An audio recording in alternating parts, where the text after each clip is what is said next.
Pwede nga ba magnegosyo na walang pera or walang kapital?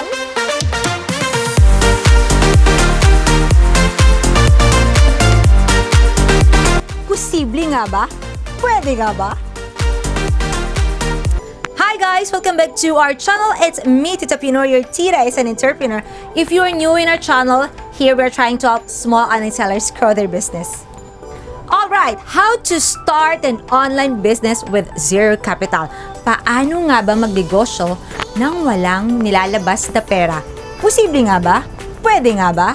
Kung interesado ka, ipagpatuloy mo ang video na ito. Alright guys, kwento muna tayo bago mag-start. Okay, so may papakita ako sa inyo dito, itong mga to.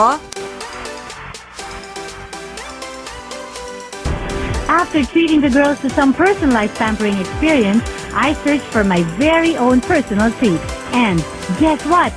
Sa mismong Oslo's Bazaar ko nahanap ang personalized watches and lockets. Guys, these are all very pretty. How did you start making these? Kung familiar ba kayo dito or naaalala nyo ba yung mga bagay na to? Yes guys, pocket watches po yan. Kung may mga former customers ako dito sa Multiply or mga dati kong mga loyal na customers, well, posible mga tita na rin sila ngayon or mga momshies na. Comment naman kayo sa baba kung nabentahan ko kayo ng mga pocket watches na to. Okay guys, noong unang panahon, ganun na katagal no, sa Multiply, sobrang uso ng lockets noon. So, there was a time na kasagsagan ng lockets ay yung mga nagbebenta ng mga clay accessories. So, kung di rin kayo familiar, ito, papakita ko sa inyo yung mga sample ng mga clay accessories that time na binibenta sa online, sa Multiply. So, ayun, yung lockets, ito yung accessories na pag binuksan mo. Okay, papakita ko na lang dito kung ano yung lockets para dun sa mga bagets na hindi na maalala ko ano yung mga lockets dati, mga trinkets to eh. So, yung mga gumagawa ng clay accessories noon, ginagamit nila yung lockets tapos doon nila dinedesign. So, that time, may kaguluhan sa Multiply. Sabi ko, parang nawawala yung mga customers ko kasi noon, nagbebenta na ako ng mga kung ano-anong accessories from Divisoria, from Quiapo, ganyan. Well, actually, that time then, when I was doing the Multiply thing, online selling, I was a dialysis nurse at the same time. Nagmamaster ako noon sa Trinity, Masters in Arts of Nursing. So anyway, yun. So, pati ako nakikigulo doon sa mga clay accessories.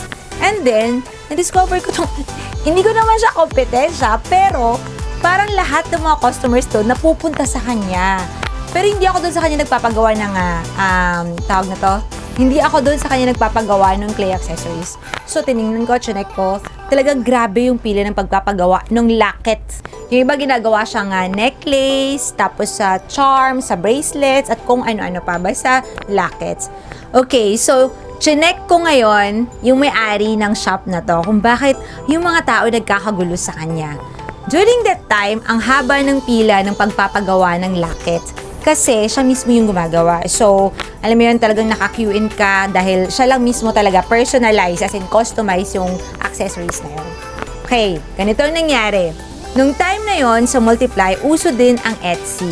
Yung Etsy.com, doon nagbebenta yung mga creative at mga artistic na mga gumagawa ng accessories at kung ano-ano pa. Basta anything na creativity and DIY. So, chinek ko sa Etsy kung ano yung mga usong accessories ngayon. And nakita ko nga na yung lockets that time sobrang uso. Pero meron akong na-discover. Ito yung pocket watch. So, yung pocket watch, parang pag pinindot mo sa taas, nabubuksan siya. So, parang medyo similar siya sa lockets.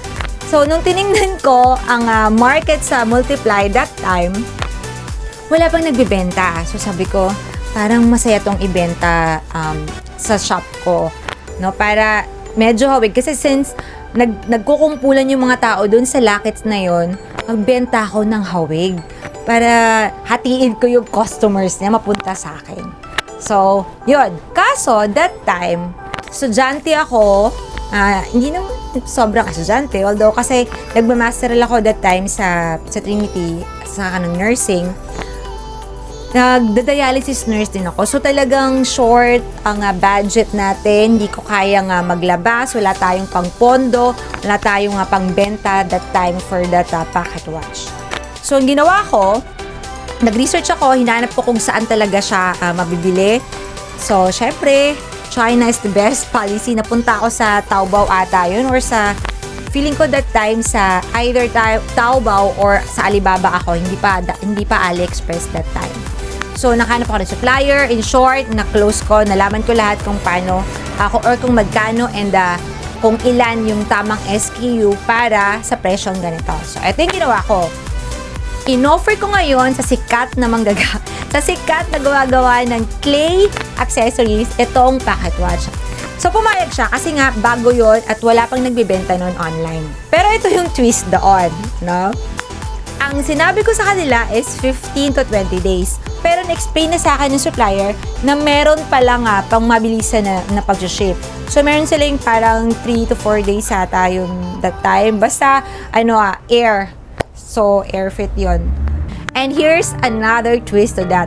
Dahil nga, bulk yung orders ko, sobrang mura kong nakuha, prinesyohan ko siya ng times 3 ata or times 4. Basta sobra ko siyang prinesyohan. Pero, makatarungan pa rin naman para dun sa item na yon kasi una, wala pang nagbibenta masyado sa market. Pangalawa, maganda yung item. And then, pangatlo, mabilis nilang makukuha na hindi na sila magbabayad pa ng mga tax and everything else. So, ganon. Pagdating nun, nagulat silang lahat kasi na-ship ko kaagad sa kanila less than doon sa prinamis ko sa kanila na dates. So, na-deliver ko. So, nakapagbenta ako ng walang puhunan. Yun lang. Alright guys, going back to our topic. How to start an online business without or with zero capital. Diba? Posible talagang magnegosyo ng walang pera. Pero syempre, pinagtatrabuhoan to. Walang magic sa lahat. So, ito yung na-realize ko guys. Pinanganak tayo na meron tayong spirit to solve a problem. So, problem solving tayo. Since the day that we were born, we tried to figure out things differently. Kung paano tayo uupo, paano gagapang, paano tatayo. So, lahat yon finigure out natin hanggang sa nagawa natin. So, ganun din sa entrepreneurship. Ganun din sa pagnenegosyo. So, ang isang totoong entrepreneur, ginagawa ng solusyon ang bawat problema based sa kung anong meron siya. So, guys, do not over-fantasize or overrate the importance of money. Instead, focus on building or developing your entrepreneurial skills.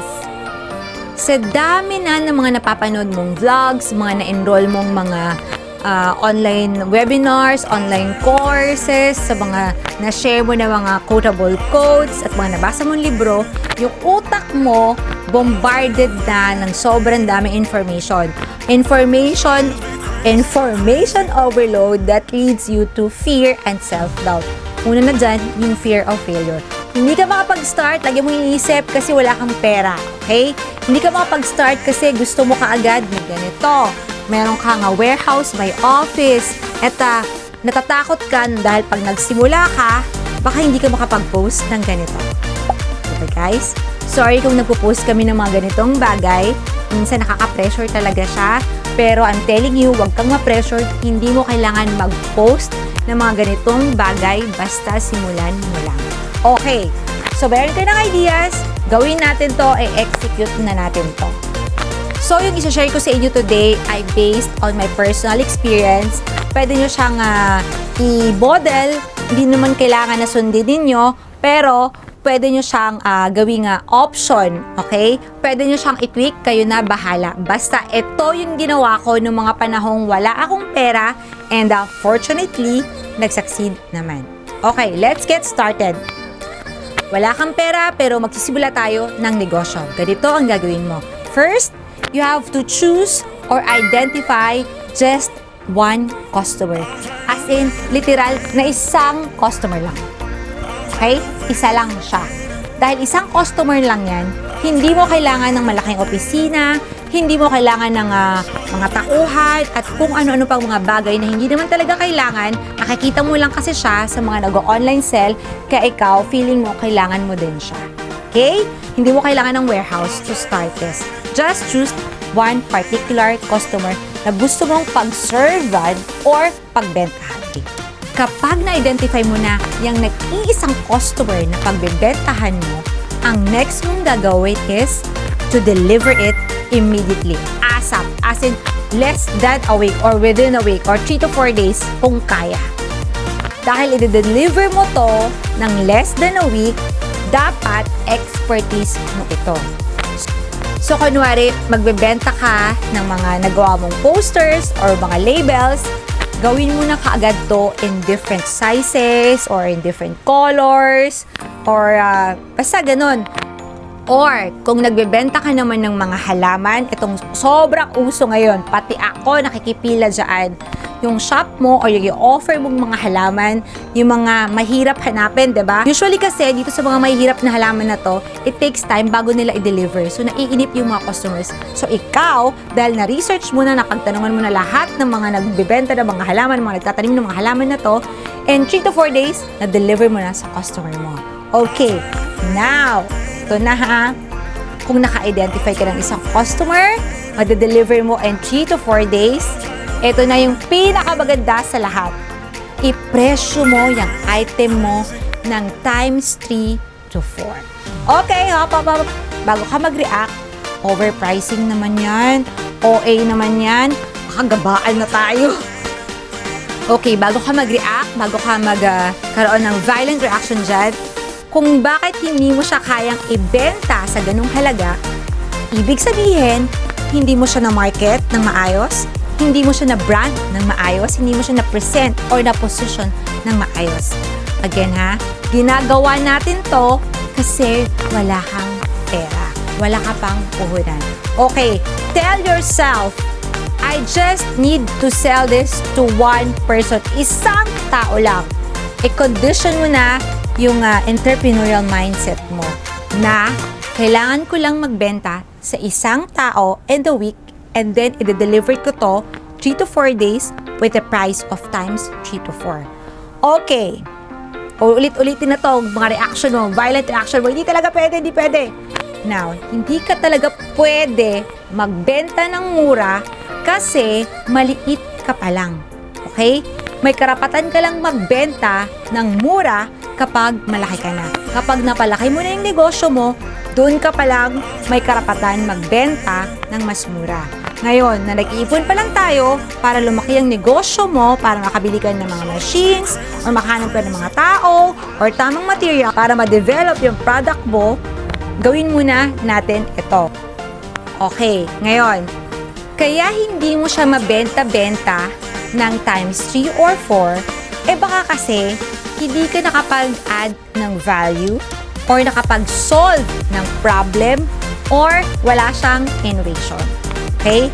So, dapat, para mapresyohan mo to ng times 3 to 4, mag-research ka sa produkto mo yun.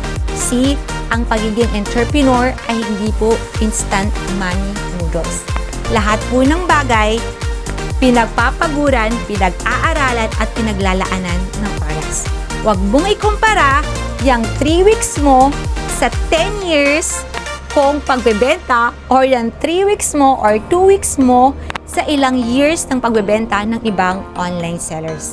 Marahil nakikita mo sa kanila na ngayon pa lang, nag-post sila ng ganito, tapos bumenta ka agad. Ang hindi mo alam, maraming taon na at marami na ring beses na nag-try siya para ma-develop or mahanap yung tamang produktong yan. Marami na rin siyang nalustay na pera para maibenta yung product or services niya.